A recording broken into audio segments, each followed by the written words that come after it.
Pernah nggak sih pas lagi lihat ke langit terus kepikiran, sebenarnya apa sih yang terjadi di atas sana? Kayaknya cuaca makin aneh, terus ada aja penampakan yang bikin kita bertanya-tanya. Nah, kali ini kita coba bedah bareng-bareng apa yang sebenarnya mengubah langit kita, tapi berdasarkan data dan fakta ya. Oke, kita mulai dari sini.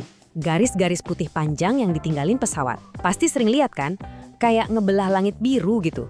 Nah, di internet, jejak ini udah jadi pusat misteri modern loh. Dan dari situlah, wah, muncul macam-macam teori.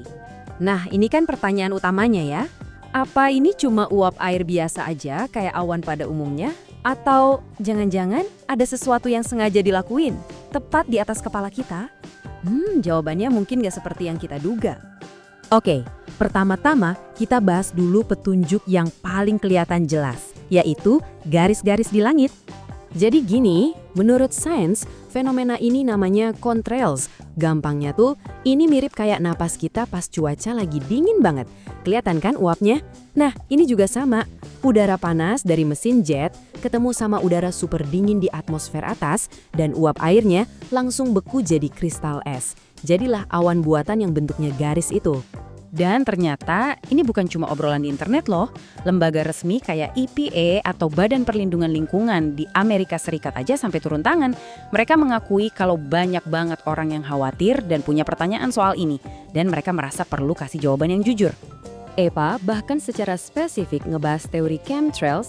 Itu loh, klaim yang bilang ada bahan kimia berbahaya yang sengaja disebar buat ngendalin pikiran atau cuaca.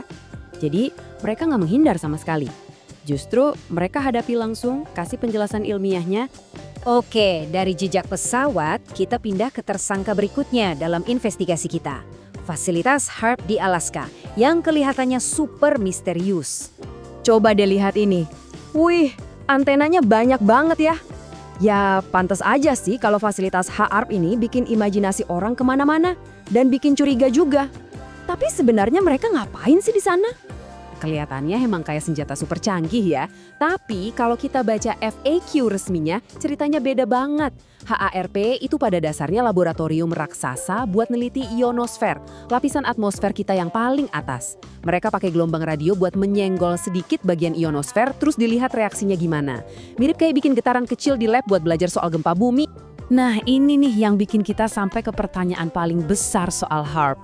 Dengan kekuatan sebesar itu, apa benar fasilitas ini bisa ngendaliin badai, gempa, atau cuaca di bumi? Jawabannya, kalau menurut sains di balik cara kerjanya ya jelas banget, nggak bisa. Alasannya tuh sebenarnya simple banget. HARP ini nargetinnya ionosfer, yang letaknya jauh banget di atas lapisan tempat cuaca kita terbentuk. Jadi gelombang radionya itu cuma lewat aja di lapisan troposfer dan stratosfer, nggak ada efeknya. Bayangin aja gedung tinggi, cuaca itu adanya di lantai dasar, sementara HARP kerjanya di lantai paling atas. Oke, jadi kalau bukan HARP, apa jangan-jangan manusia punya cara lain buat ngendaliin cuaca? Nah, ini pertanyaan yang lebih luas lagi. Nah, di sini nih kita harus bisa bedain mana yang fiksi, mana yang fakta. Di satu sisi, ada klaim heboh kayak bisa mengendalikan badai. Faktanya, itu terbukti mustahil. Proyek pemerintah kayak Storm Fury aja gagal total. Tapi di sisi lain, modifikasi cuaca skala kecil kayak penyemaian awan buat mancing hujan itu beneran ada. Tapi ya gitu, efeknya sangat lokal dan terbatas banget. Oke, jadi kalau bukan jejak pesawat, bukan HARP, dan bukan juga teknologi rahasia pengendali badai yang bikin cuaca kita jadi ekstrem begini, terus apa dong? Nah, disinilah investigasi kita nemuin plot twist penting. Ternyata pelakunya itu bukan konspirasi rahasia sama sekali. Menurut IPCC, Badan Ilmuwan Iklim Top Dunia, penyebabnya udah sangat jelas, aktivitas kita sendiri.